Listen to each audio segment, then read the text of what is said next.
It's Power Hour LSU.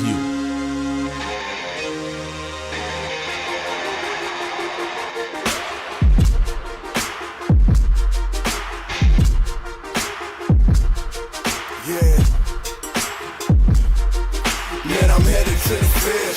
Terror of the tiger, I'ma always keep it real. Everything gon' get devoured, it's the power. LSU with Carter, it's the power. LSU with Carter, man, I'm headed to the field. Terror of the tiger, I'ma always keep it real. Everything gon' get devoured, it's the power. LSU with Carter, it's the power. LSU with Carter, man, I'm headed to the field. Terror of the tiger, I'ma always keep it real. Everything gon' get devoured, it's the power. LSU with Carter, it's the power. LSU with Carter, man, I'm headed to the field. Terror of the tiger, I'ma always keep it real. Everything gon' get devoured, it's the power. LSU with Carter, it's the power. LSU with Carter. Alrighty, you're not going to get a let's go out of me because so many of us are so unfreaking believably depressed about this LSU offense and just this team. But the title of this video, LSU can get to 10-2 if this happens. Maybe they can get to 9-3 and sneak their way into the college football playoff. I got a text earlier today from Julie. She is the queen of PHL, one of our biggest supporters. And she said, Carter, I listen to all the shows. I listen to Hester. I listen to Moscona and all these shows. And it's depressing, and myself included, Blake, whoever. And it's sad because we started off the season on such a high note. And me in particular, because the offensive film in particular this last weekend was so troublesome, and we're kind of in limbo about Garrett Nussmeier's injuries, and we feel like we're being lied to or misled, if you will. We're worried. We are worried sick, but I'm looking at you. I promise we're going to get to every single chat because sometimes when I'm doing this, I'm worried about the chat and I want to make everyone feel like they're a part of this PHL family, if you will, as a part of the bigger LSU family. College football is in a weird spot right now where no one is really all that good. The best team in the SEC on tape right now is Alabama. Would you have said that after week 1? No, not at all. In fact, we were in the same spot where in 2022, LSU lost a season opener versus Florida State. And what happened for the rest of the season? We became a pretty good team playing in the SEC championship game. Same thing in 2023, where we lost the season opener and we ended up having a Heisman Trophy winner along with an all-time bad defense. So the thing is, while we are worried about how bad LSU is, there are so many teams on our schedule that have shaky resumes, shaky position groups, shaky identities. So for us, while we do wallow in the negative and we do worry about Garrett Nussmeier's health, we at the same time need to bask in the ambiguity of what the current SEC is. Think about it when we had better teams than this one in the mid-2010s, those Leonard Fournette teams, where we felt really good about those teams, but we knew big, mighty Alabama was out there. That's not the case. So be very lucky that we are heading into a bye week. This could not have been in the history of LSU football a better timed bye week. I feel in the past, we never really had bye weeks because they were a little bit later in the season and they were always a week before Alabama. So what are we really getting that extra week of rest when Alabama was also having a bye? So this is a good time to readjust and have an honest conversation about the current state of LSU football. And at the same time, while we shout back and forth about whose fault is this and whose fault is that, understand that we are very fortunate to only have one loss. So that's a very positive spin on where we are right now. We can still get to 10-2 if a lot of things fall in our favor. You don't know what type of QB injuries could happen. You don't know what type of coaching changes could happen for some of the schools left on our schedule. You don't know. So we're in a good spot with where we are offensively. Now, before we get to all your comments and super chats and thank yous and that, let's talk simply about the big elephant in the room, which is the quarterback play and the overall offensive structure. Now, while Garrett Nussmeier isn't fully healthy, what we do know is that the message board rumors are going crazy. People are acting like they really do know what's going on. I will give you a gazillion % honesty here. I don't know for a gazillion % certain how badly Garrett Nussmeier is injured. Whether it's a rumored oblique or the leg injury or whatever. But let's go by what Brian Kelly himself said in the preseason and over the past month or so, that Garrett Nussmeier was on a pitch count. I do believe Garrett had a little bit of what's called a camp arm. It is clearly worn down. Garrett Nussmeier at the same time doesn't feel confident. You can tell even in some of his throws. There's not a lot of oomph in there, not only in terms of velocity, but in terms of confidence. And like we said on Sunday night, while Garrett got away with this some of the time, right now he's doing a lot of guessing. So there's a lot of things that's wrong with him. And a guy like Michael Van Buren could potentially be a spark to this team. But this is the same thing that happened in the middle of 2022 when I was defending Jaden Daniels while at the same time criticizing him. I always get labeled a Garrett Nussmeier homer or someone that goes too soft on him for whatever reason.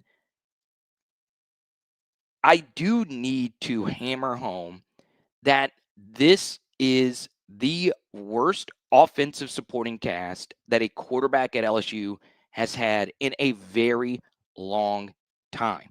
That does not absolve one of his worst red zone turnovers we have ever seen. That does not absolve him underthrowing Chris Hilton on a walk-in deep ball touchdown, which would have exercised a lot of demons for Chris Hilton's game, knowing what transpired in 2023 with him at Ole Miss. That really would have unlocked Chris's confidence in this overall offensive confidence. I'm not absolving him of the situation, but this is where it's about to get really testy. Okay. I understand the Brad Davis criticism, and it is very valid. But if I see another LSU offensive lineman fall on their damn face for no reason at all, it's going to drive me insane. If I give you a Power 4 conference scholarship, I don't care if it's at LSU, I don't care if it's at Arkansas, I don't care if it's at Virginia, I don't give a shit. Stay on your damn feet. Quit falling down for no reason. This is college football. You need to be grounded, not on the ground. Quit falling over yourself. What are we doing? It's like we are blocking in the run game with bowling pins. It drives me crazy. Okay? Stay on your feet. Stay on your feet. Stop falling down. It is lunacy that it happens so many times. And it's not just the offensive line. And Garrett, when you finally get good protection, rip that damn thing. Rip it. Throw it up. Arguably the best quarterback in the SEC right now is Ty Simpson. But before this past weekend, Joey Aguilar had a good case of being the best. And what was Joey Aguilar's big criticism going into Tennessee? He throws too many picks. And this past weekend, he was shaky. He was throwing the ball high or whatever. But you know what he did? He threw the damn thing up and allowed a guy by the name of Chris Brazel to go up there and have a reasonable shot of making a play. Now, Chris Brazel would be by far the best receiver on our team right now. And we could get into a conversation about not having a true X out there or whatever. But Garrett, if you can't rip a simple go, bench yourself. Stop it. Okay? Then it is unacceptable that the LSU running back room right now has a wide receiver as its best option to carry the football, and a converted defensive back and quarterback being as the RB2. It is a mess. All of it is a mess. But the funny thing is I'm not done. I am not done. Ooh, I'm not done. The tight end room.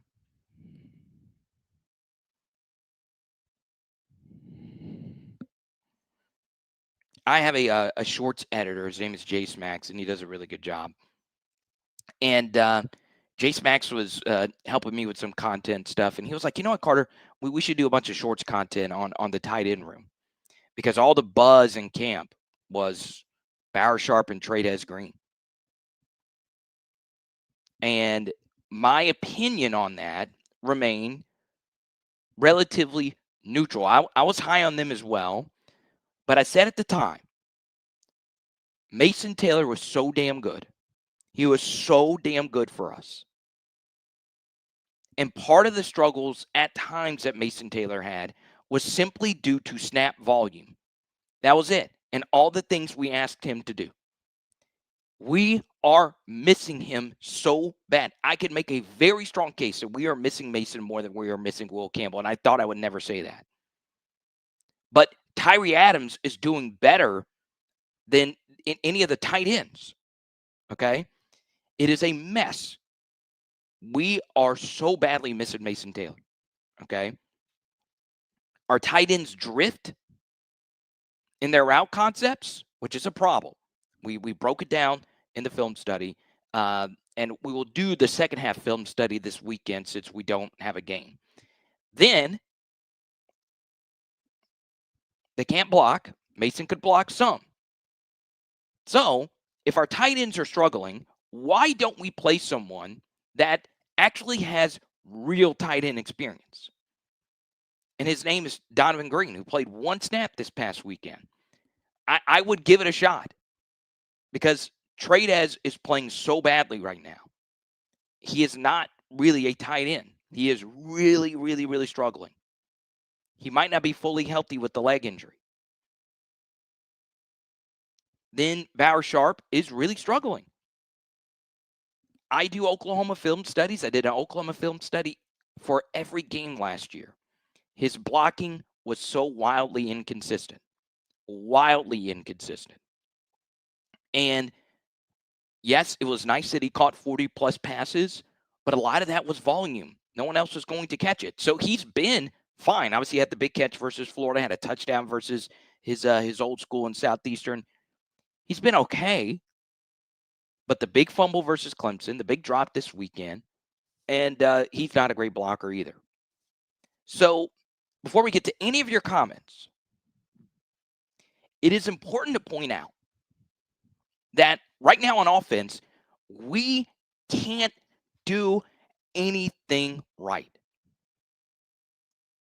Normally, even bad offenses, even the Brandon Harris offenses, we did some things right. We did some things right. The Anthony Jennings offenses, we did some things right. But really, go down the list of all the different things that good offenses do. And there really is only one thing that the LSU offense does well, which just suck. No, I'm kidding.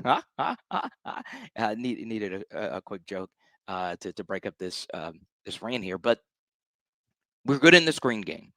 Quick screens to the outside. Whoop de freaking do. Every single high school is good on quick screens into the flats. Turn, throw, block decently. And guess what? We struggled with that this weekend as well. We have numbers. Cal Parker gets a screen to the outside. Barisharp blows into him and tackles him himself. It's a problem. It is a massive, massive, massive problem. Okay. Now, once again, I promise I keep pushing your comments back, but I do need to be positive about one thing. After rewatching this game this past weekend, and you guys know I'm always hesitant to compare people to the legends of the past. But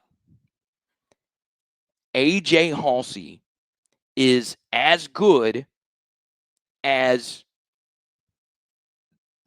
the GOATs. I'm just saying it right now. He's as good as those guys. All right.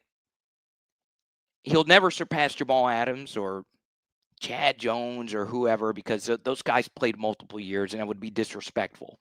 But he is playing at that level right now. At that level. Okay. And the Ole Miss game is a top 5 safety performance I have ever seen at LSU. It's up there with some of those Grant Delpit sack games and Chad Jones versus Mississippi State and Chad Jones. Well, there's a lot of Chad Jones games you could point to. But the Ole Miss game, I get chills thinking about this. Okay, I understand we lost and we want to be negative and all of that, but I do want to hammer home how good this guy is. He is so good. Like, just really break down all the things he did. Bats the football out of the hands of Caden Lee as he's running into the end zone. Huge play.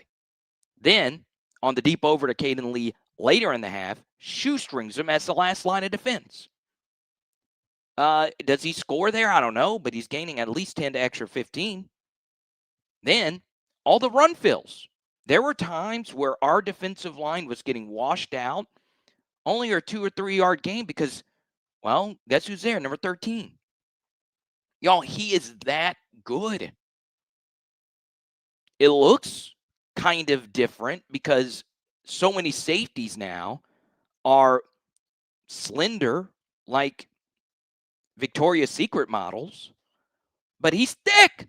You guys know I freaking love me some thickness at the college football level. Holy crap. The SEC is a force equals mass times acceleration league. AJ Halsey is a real deal. He is a real deal and then some. And it's not just him. Obviously, Mansour Delane, we've already spoke poetic about him. He's going to be a first-round pick. Then, of course, you have Tamarcus Cooley, who was really good in this game this past weekend. But holy crap, AJ Halsey is moving up the all-time safety ranks. Now, he's not going to get into the Mount Rushmore. That's such a tough group to crack. But this year he's having is starting to be as good as those guys. It's starting to be that good. Okay? Now, we're going to get to all the comments here. Oh, my goodness gracious. I click on the one that just hates me. Can't watch this dude. Peace out. Oh, well, you're catching me at a good time. What am I going to do with this channel of mine without these nuts in your face supporting me? Oh, man. What am I going to do? How will I move forward without these nuts in your face supporting me on Power Hour LSU? I'm going to call the board therapy and tear up the agreement. I'm going to call our friends at Fortified Gulf Coast and say, sorry, guys, we got a good thing going, but we got to end it because I do not have the support anymore of these nuts in your face, who is totally anonymous, who is using a username that you make when you're 13. So no one was going to respect your opinion anyway, D's nuts in your face. Nobody. How about this? Well, no, I'm not going to block you because one day you're going to come back in and be like, well, dang, what this guy was saying was right all along. Tari, I appreciate all your support. Sourdough Man, one of our members, he wants to talk about the offensive line. I don't know if I've ever seen a quarterback look good without a decent offensive line. A running game can make a world of difference. It's not just a running game. You know, where it's so hard to play quarterback if you are constantly being pressured on rush 3 drop 8s. You've probably heard that all along.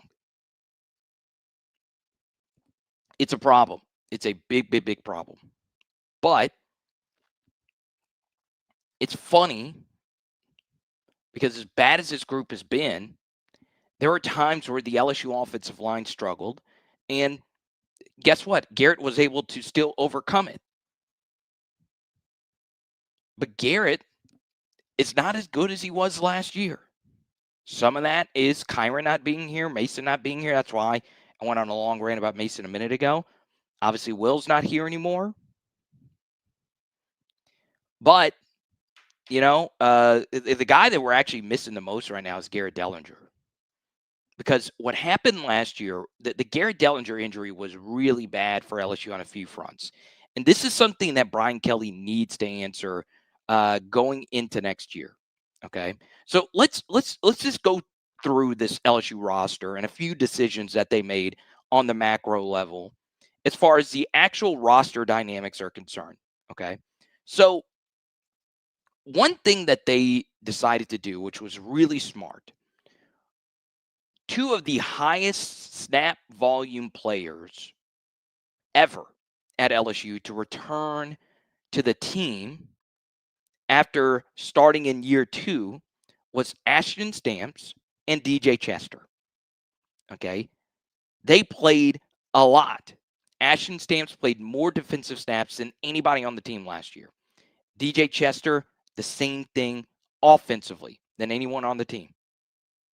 And they came back, and they're not even close to seeing the field.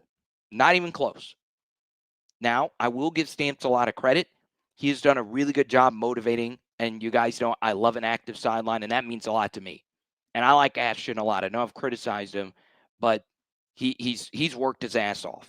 It's not for a lack of trying. He has some major confidence issues going on with some of the dropped interceptions we saw earlier this year in mop-up duty, but the kid works hard, okay? And then obviously DJ Chester, who I've criticized nonstop last season, but I also said it wasn't his fault because we didn't even have a backup center. So we go get Braylon Moore, we go get Mansour Delane, we go get DJ Pickett, and we have PJ Woodland step up, and those 2 have not played, okay? But at left guard, Paul Mabenga came back, and he played over 400 snaps, and he was not good last year. He was not good. On the road versus Florida, he was a big reason why we couldn't do anything offensively. He really struggled just treading water, if you will.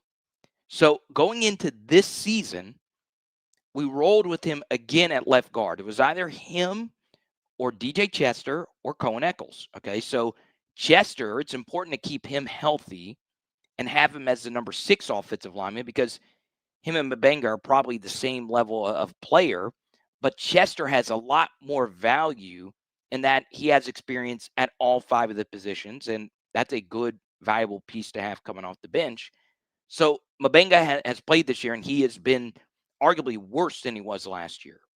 Then Cohen Eccles had about as bad of a second half versus Ole Miss this past game. Overall, left guard is really tough. It's really tough. And the issues is masking it up. A lot of college football teams have weaknesses across their offense where there's at least one weakness, okay, that cannot be that you cannot put someone else in because you just don't have anyone else. A good example is Ole Miss this past weekend. The worst player on their team was their right guard, Patrick Kustis. He was a transfer from Arkansas. Now, he's played better. He's better than our left guard. And he played fine this past weekend. But Lane does a good job of masking him, doing different things to not make him as big of a factor. If you watch really closely, there's plenty of instances where Bernard Gooden, tore him up. But and Gooden overall had some really good snaps. But there were other instances where they used some of our defensive tackle aggressiveness against us. So, to your point, Sourdough, man, yeah, the offensive line is bad, but last year Garrett was able to do some things to overcome how bad DJ Chester was. He's not been able to do those same things with some of the offensive line struggles we've had. And look, if you look at this roster as a whole, the guys that are actually good and playing at or above expectations, Montsor Delane has been above expectations. We thought he was going to be very good. I don't think anyone thought he would be the best corner in college football, which he is according to PFF and Cam Mellor, who's another grader. We probably didn't think A.J. Halsey would be one of the best safeties we've seen at LSU. He's really been that good. Maybe I'm overrating him after this Ole Miss game, but holy crap, he's really been that good. And then, of course, there's been others, right? Like Patrick Payton has been about what we expected. Same thing with Jack Pyburn. They're good. They're really good. Whit Weeks, Harold Perkins, they've been mostly fine up to this point.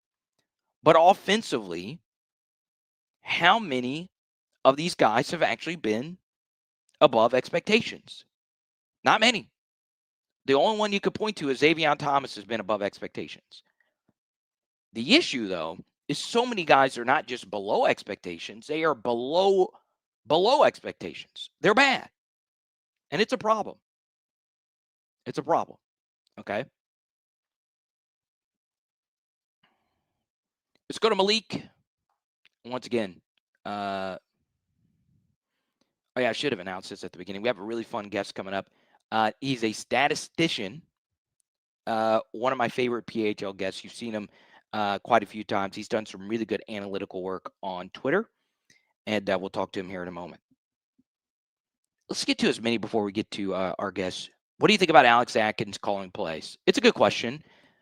I don't know Alex. I only know one person that is close to him.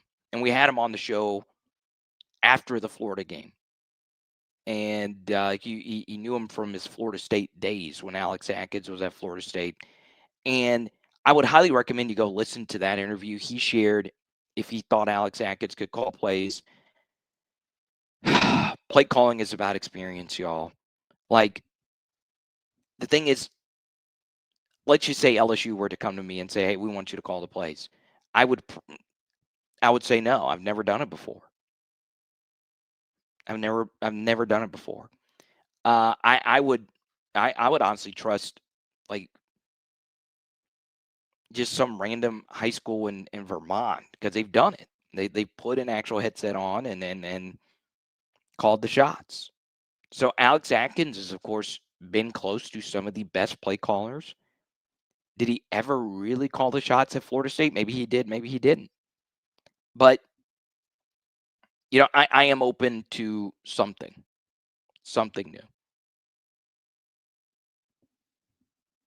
And then Brandon Huff brought this up, and, some people brought up Cortez Hankton calling plays.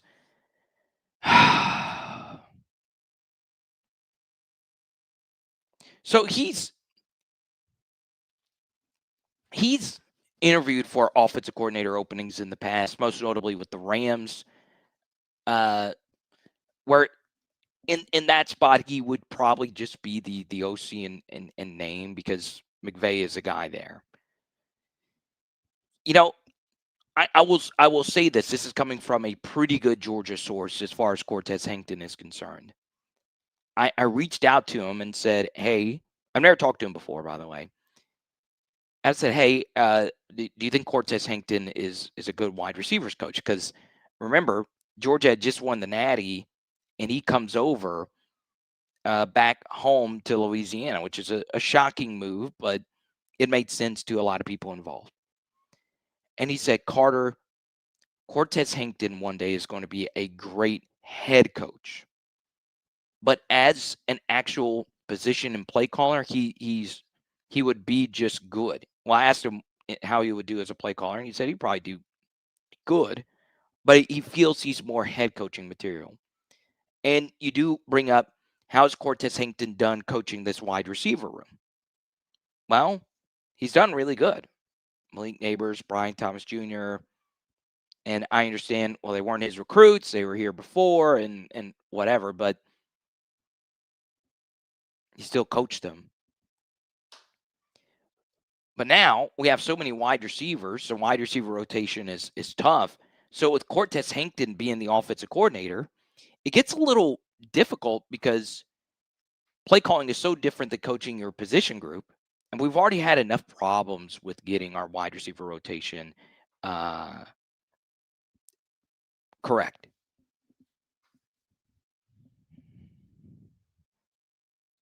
Sibley coming in hot with the positive.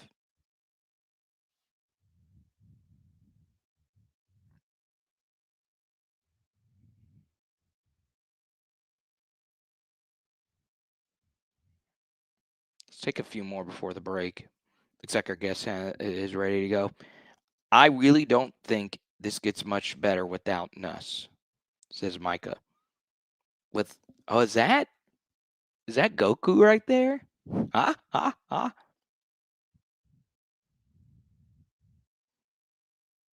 Let's go to Dane.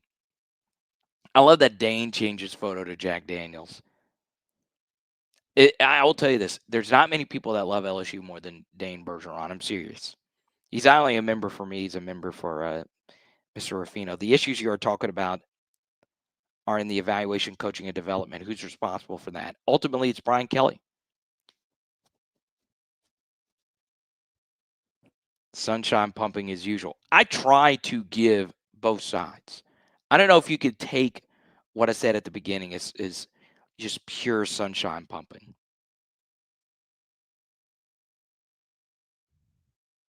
Let's go to Skipper. What would have as a higher priority, a better OC with the same crappy OL or a good OL coach and the same crappy play calling? Well, I will. So I did speak to a former coach about this who's called plays before, and I said, hey, can elite play calling overcome bad offensive line coaching and bad offensive lines? He said yes. He said yes. He said he had to deal with it as a college coach. Now, it was at a lower level, but he said you can call plays and still have a successful offense if your offensive line sucks. But that's the thing. It's one problem after the next. Okay. Now, coming up next, Mr. No Chill Sports. Man, he is one of the best graphic artists on Twitter. And he's going to have 3 different stats for you on this current LSU Tiger team. PHL Nation, it's time to lock in and get serious really quickly with our friends at Fortified Gulf Coast and fortifiedgulf.com. This is my buddy Ramey. He is one of many Fortified Gulf Coast inspection professionals that are doing something to help you not only save your home, but your memories. The Fortified program got started about 13 years ago. We adopted it here in New Orleans about 2.5 years ago. It's a more advanced way of doing the roof. It adds an extra layer of protection, whereas even if a hurricane was to pull the shingles off this roof, water will still not get into the house. So yes, your establishment is important, but what about the things you can't replace? That family scrapbook or that painting that's been handed down from Meemaw to Papaw and to you. It is important to protect that today with Fortified Roofing. And while this seems like a priceless asset, did you know it can actually save you on your homeowner's insurance up to 37% if you are in South Louisiana? Just call the number 504-444-7563. That's 504-444-7563 or visit fortifiedgulf.com. That's Power Hour Network listeners and viewers, you might be consuming this content with that crick in your back that you've been trying to get rid of for so long. Take this as your sign today to book your appointment with LabordTherapy.com. In the Lafayette region, there is no one that you will find that cares more about any different type of pain that you might have than the team at LabordTherapy.com. Book today. Once again, that's LABORDE therapy.com, or you can visit one of their 5 locations all throughout the Lafayette region. The only man in LSU media that is willing to make a graphic about LSU's best player. Look at that. Look at that, Pooh Bear. Yes, sir. Shout out to Jamie Chadwick. Look at that, bro. Just absolutely taking our punting game to the next level. And with this offense, Pooh Bear, they need it. They need a good punter, and he stepped up big time. Yeah. It's funny because you said 3 stats. I was like, oh, I should talk about the punting stat. Nah, I got some other ones. But I'm gonna tell you what really impressed me with this punting. All of 2024, he had 13 punts inside the 20. At the time that I made this graphic, which was I think before the Southeastern game, it may have been right after. He has 8 punts inside the 20 already this season. The hang time is increased. When your offense is struggling, your defense is your strongest unit on the field. Special teams has to be there to step up, and punting is key in that. What is one stat that stands out to you? Oh man. Actually, I pulled it up. And shout out to Ant Marshall for kind of pointing me in this direction. And he was showing me different things on PFF and direction of running. Specifically the direction we run that gets the most yard, or the one that we run the most versus the one we get the most yards. Where we run the most, egg out, specifically running on the left side of the center. We've so far this season 24 rushing attempts on that side. We've got 79 yards and a touchdown. Yards per carry, 3.3. Where we've gotten the most yards, and it's kind of skewed a little bit because of one run, but left end, 20 attempts, 160 yards, 8 yards per carry. Right, and it was that I formation. Yeah. So okay. It's kind of skewed. So let me ask you. Yeah. You know ball. You have a son that's playing Power 4 ball. Do you think LSU should do more of that? Get under center, bring a fullback out there, and see if it works. I would say yes if they build passing concepts out of it. Yes. If you're just going to line up and I formation and run, it's pointless. As soon as you go out there, I'm stacking the box.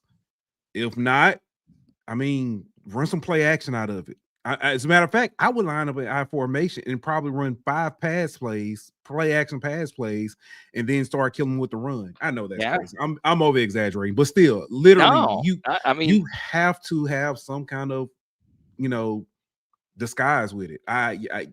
But I wouldn't mind I formation. Again, as long as you build some passing concepts out of it. No Chill Sports joining us, Pooh Bear. Is there anything else statistically that has jumped out at you? Because you make graphics all the time; they're great. What else is just because of this past weekend, and it wasn't just because of LSU, but it made me go back and look. I pulled out the stats of the coaching, some of the top coaches in the nation, and their win percentage against just overall in the top 25.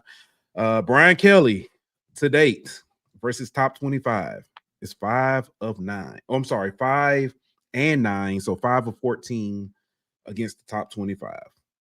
That's a 35.7%. Um, and it's bad. We all want that to be higher, of course, but you've got games like Saturday that just can't happen. Yeah, If you want to make that, increase and that. that stat gets worse because that includes Clemson, who was ranked.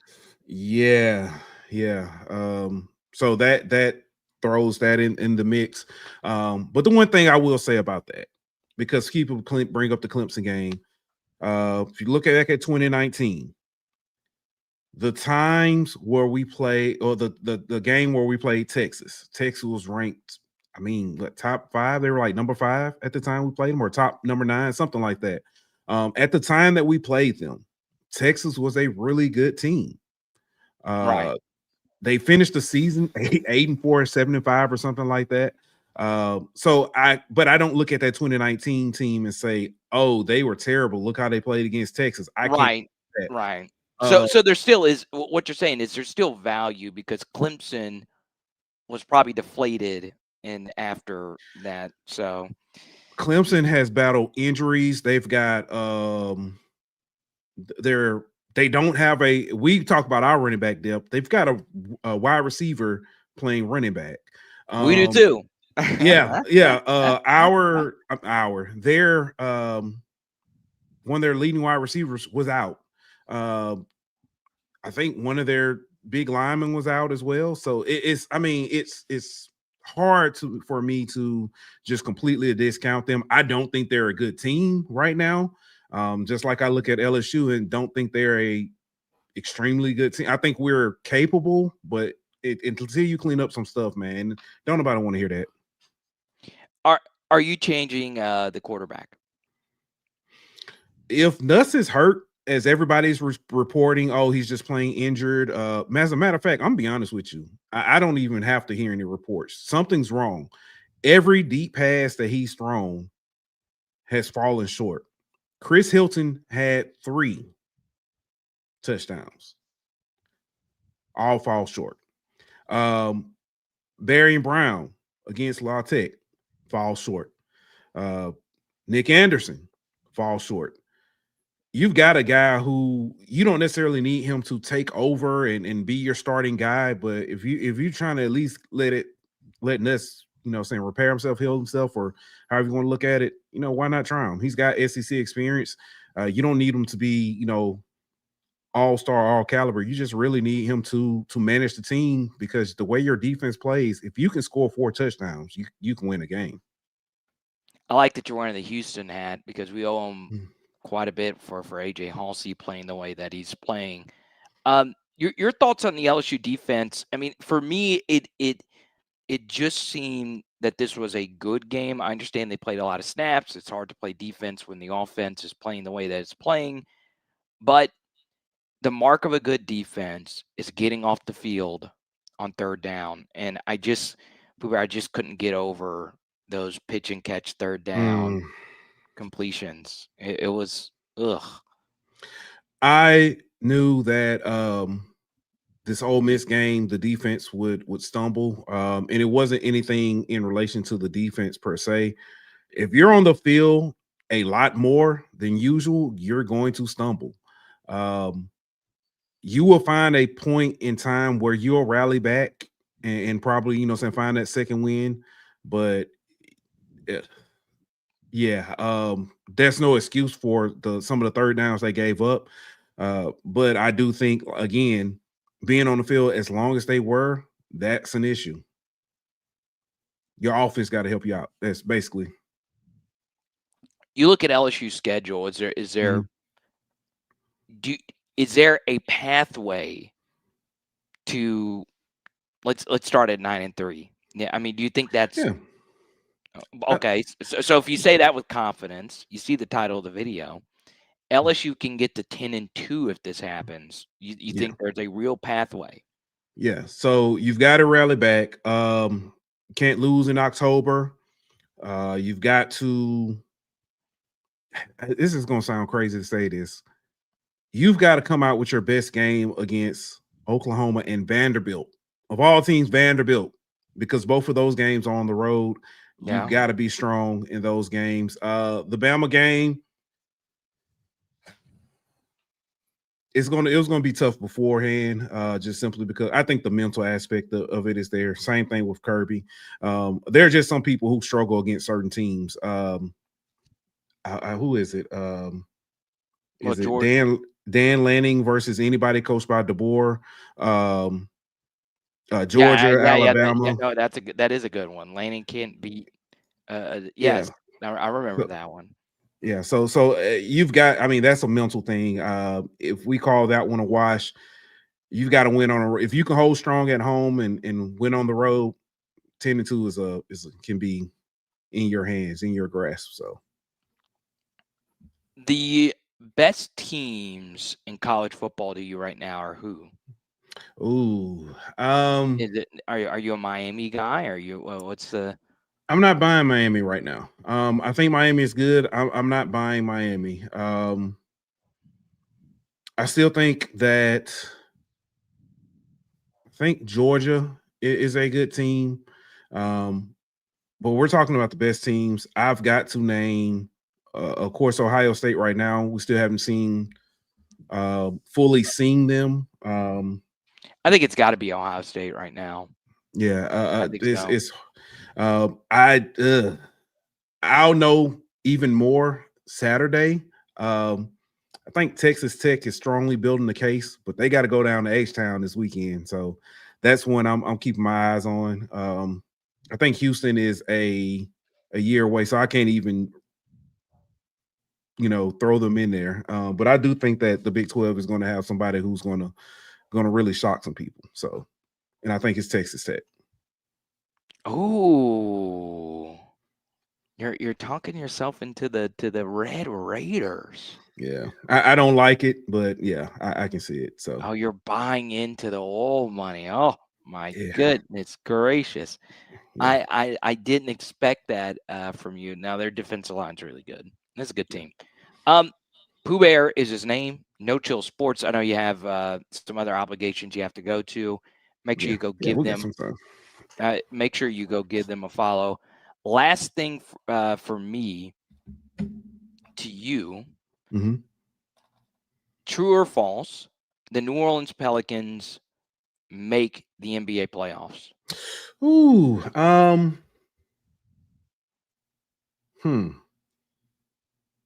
It's not a hum. It's not I just need a yes or no. I honestly. Come on. I'm gonna say no. I want them to. I'm gonna say no. Come on, man. Come on. I'm trying to think who in the West is going to take that. I didn't think somebody who was in the playoffs is going to. And no Pelican disrespect will be tolerated. I think that the West, they can make it. I'm trying to figure out who's going to fall out of the playoffs. That was kind of a fringe. Maybe the Warriors might be washed. Steph up again. Yeah. I'm thinking Memphis is the prime suspect in this one for some reason. They're sticking out of my mind. I think Houston, the Rockets are. Hold on 1 second. I'm sorry. I think they are. It's hard to argue against Houston. Nuggets, the Timberwolves, Dallas. Yeah. I don't know, man. I don't know. I think there's a path for him to get there. How many games does Zion play? Over, under 60? Matter of fact, let's make it. I thought you were going to say 6, and I was like, I might take the under. No, I'm gonna go over. If he's over 60, they make it. Oh, okay. Well, I hope you're right. That's true. Ant says the Clippers have fallen off. So, Carter, you didn't ask me my third stat too. Oh, yeah, that's right. We do have one more. Let's go. Let's end on a bang. And people may get a little upset with this one. It was a hot topic a couple years ago. Nobody's talking about this ADOT number anymore, and I want to figure out why we're not talking about this ADOT, because it is 7.6 right now. So I'm trying to figure out what is going on. All right, for those that don't know, ADOT is average depth of target. Okay, so that means how far are you throwing the football every time you actually do throw it. So if you do throw an incompletion, it counts. It still counts towards your ADOT. And 7.6 isn't that big. 7.6. Well, actually, in some ways it's big, but in this instance, it's not. But yeah, is it that low of an ADOT? I would need to go look because in the NFL, everybody's ADOT is down, but in college you can have some higher ones. Yeah, right now, Garrett's ADOT is 7.6. Ironically, Xavier Thomas has a higher ADOT at 9. That's weird. I wouldn't have guessed that, knowing how his routes have been run. But there you go. Yeah. You can check him out. No Chill Sports. We appreciate all your statistical work, all his fancy schmancy graphs. Yeah. You do Heisman graphs every week, and we'll talk to you soon, man. All right, thank you. Hey, shout out to Ant with all the great suggestions on stats. I'll say, man, what are we gonna do today? And he throws up something. He'll tell me something. I'm like, I like it. Let's do it. Shout out to Ant, man. Let's go, Ant Marshall. Couldn't do it without him. There we go. All right, buddy. We'll talk soon, and hopefully I'm back on with you guys pretty soon, man. All right, will do. Appreciate it, man. All right, see you. Who where? I'm telling you, you got to go follow. The graphs are amazing. He's got a gazillion stats. Honestly, don't care about the Pelicans making the playoffs this year because I know how hard it is in the West. And my basketball heart has been broken thanks to Flage. It's been repaired and Kim Mulkey, but the Pelicans sucking and LSU men's basketball sucking, I just can't do it. I just cannot do it. It is a problem. And I'm going to say it, even though it should just be football-only streams right now. Matt McMahon, make the damn tournament. That's all I ask. That's all I ask, dude. Make the tournament. I just want you to be one of the 68 teams to make the tournament. Just one.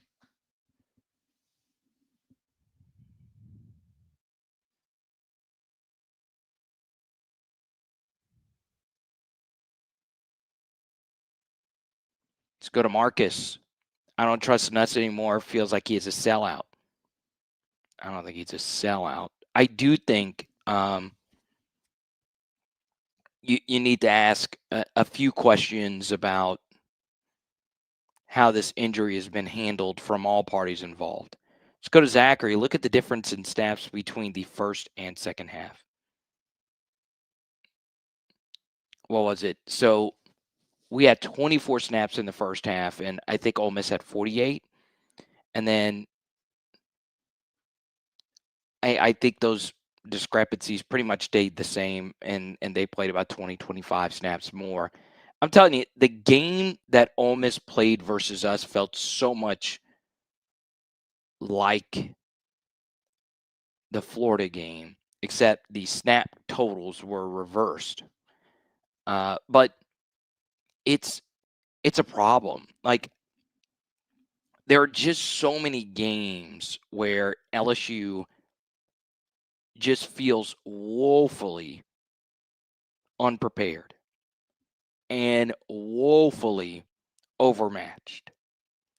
And, I saw this in one of my chats, this quarterback play with this recruiting class. So what I decided to do was really take a look at our high school football recruiting.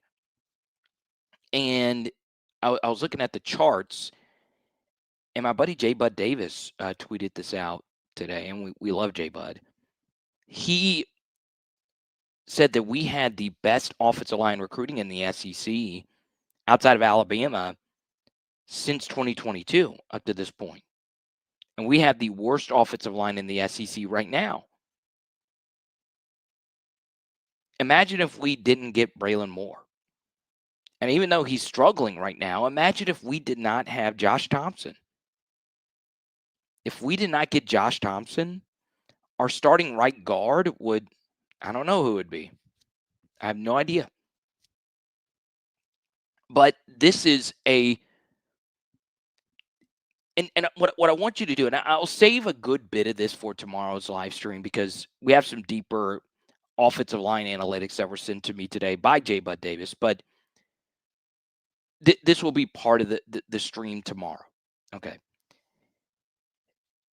With the offensive line being as bad as it is right now, what you really need to do is ask every single question about every single aspect of offensive line play, development, recruiting, all those different things. And it will give you a better idea, potentially, of what the problem actually is. Okay. You know, many say, hey, offensive line is a chemistry position. Getting a bunch of snaps together really does matter. I tend to push back on that notion. In the transfer portal era, guys can jump on new teams and be great immediately. And that's the case with us right now. Our best players by far are the transfers. We either paid the most or a mixture of that, along with the recruiting and all of it. They came in there immediately our best players. And that's just the case right now. Our best offensive line is a center in Braylon Moore. But the thing that really bothered me, and I said it at the time, and I'll bring it up again, the political nature of how we distributed our spring offensive line snaps for portal gymnastics. Because if we put Braylon Moore with the first team the entire time, it might cause some other players to transfer and all of that. It ended up not mattering because the offensive line's not good. Then you get into the ridiculous amount of luck it took for Weston Davis to not play versus Ole Miss to get an injury in pregame warmups. Do you know how rare pregame warmup injuries are? They're rare. They're really not common at all. And it finally took that long for us to not play him. We put Carius Kern in there. And he had a better game than Weston Davis had in the entire season.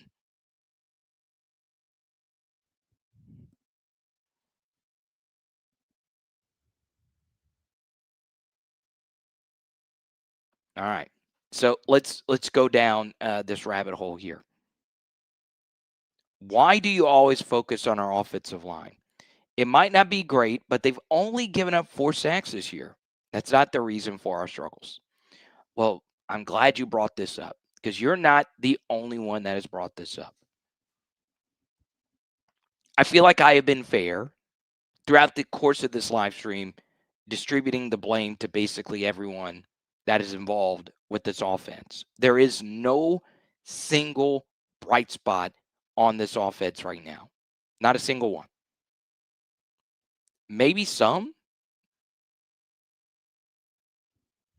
But let's talk about sacks. There is no stat in football that is more overrated for an individual's success than sacks.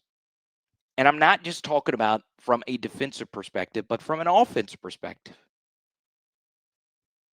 So last year, Garrett Nussmeier was arguably the best quarterback in all of college football when it comes to sack avoidance. So what does that mean? Well, he still had high pressure rates, but he was good at just getting the football out. If an offensive guard is pushed into your lap and you throw the football, that's not good pass protection. Do you know how many times Weston Davis has been beat around the corner and Garrett has to wiggle out and throw the ball away or into the half versus Southeastern, has to roll out to the left and make an amazing throw to Xavier Thomas. Always, when you're pointing to the statistic of sack, don't just live and die by it. Now, it is something, but don't let sacks fool you. All right, so after the Louisiana Tech game, which was also not a great offensive line game, there's a lot of tweets. LSU offensive line gives up 0 sacks in that game. Was it a good game by them? No. By any measure of actually watching the game, it was not a good game. So versus Ole Miss, how many sacks did they give up?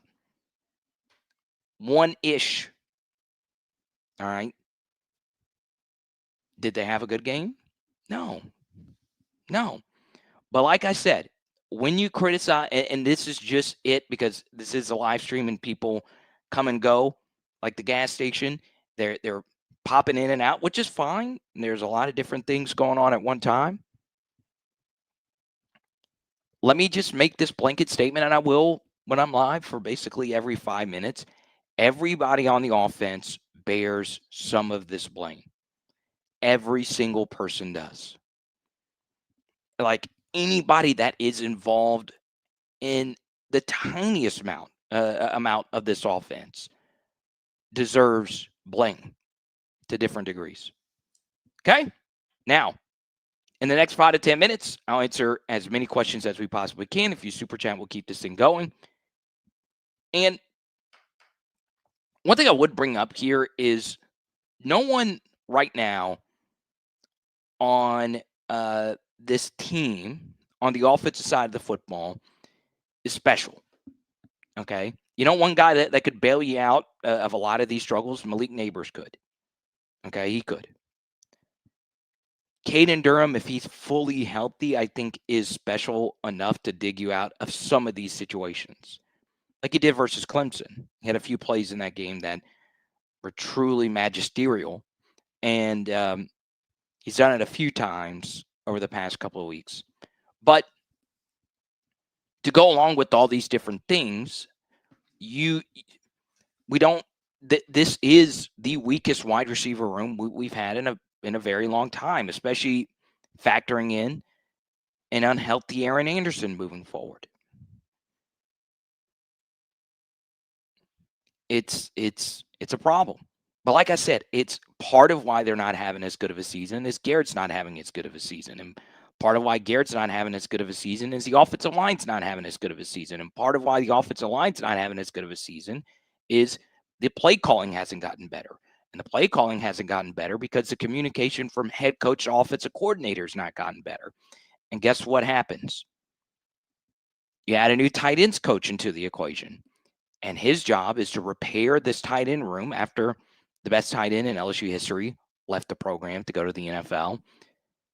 And our tight end room is a problem. And part of why our tight end room is a problem is that our offensive line is a problem and the quarterback's a problem. It's a never-ending circle. So, to me, as I rewatch the game, and we're getting ready for the final film study from the Ole Miss game, and we'll light a match and burn it for the rest of eternity. There is a piece that says, hey, even if you think Garrett Nussmeier is good and you want to extend time for him to get healthier, if you want to do those things, sure. But would a healthier Garrett Nussmeier still fix this? Probably not. Not with what all is wrong with this unit. And on top of that, will Joe Sloan get better? I don't know. The only thing that you can do right now, based on what we've seen, is put Michael Van Buren in. Because there is no tape out there with Michael Van Buren as the quarterback for LSU. There is none. So that gives you an advantage because, well, defensive coordinators don't know what they're walking into. It does give them a different look. So while personally am not as gung-ho of just taking number 18 out and putting Van Buren in. There is truth to this giving a good team in South Carolina. They're not a great team. They're a good team. Something they haven't seen. A good example was this past weekend. We don't know if Jackson Dart's going to be good, but they were heavy underdogs. Malik Neighbors has the terrible injury, and guess what? They still win the game versus arguably the best team in the NFL up to this point, the Chargers. They still win the game. Part of it is the Chargers had no tape on Jackson Dart. None. Zero, zip, zilch, nada. So you would have some of that with Van Buren as your quarterback. You would.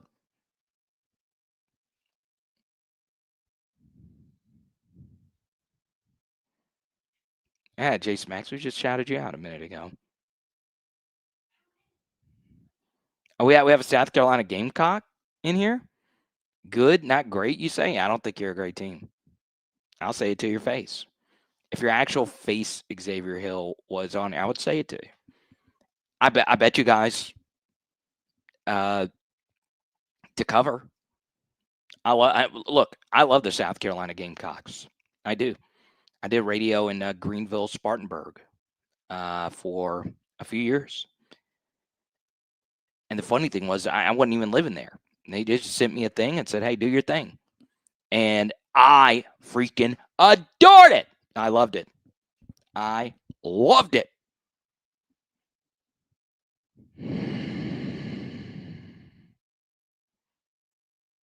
And Greenville, Spartanburg, ooh, that's a good region. I still have never been though.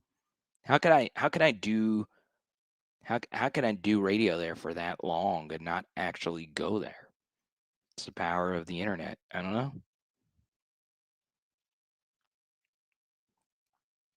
So there you go.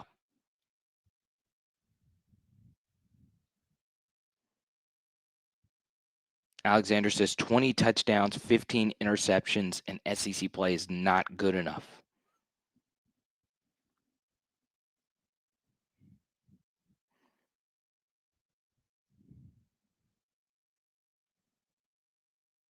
Gravitation, grotivation, state of the team, bragging about the punting.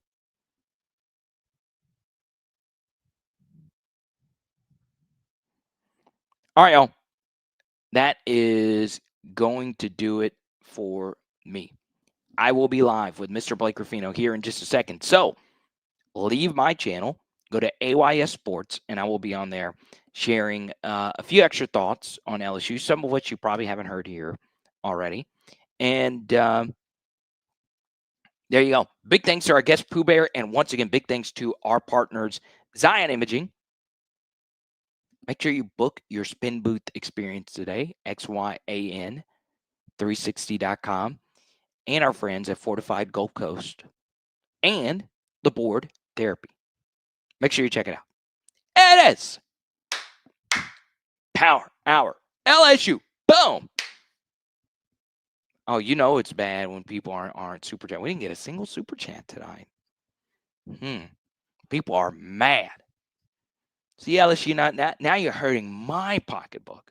I'm kidding. Tonight we are doing we're doing steaks. Let's go.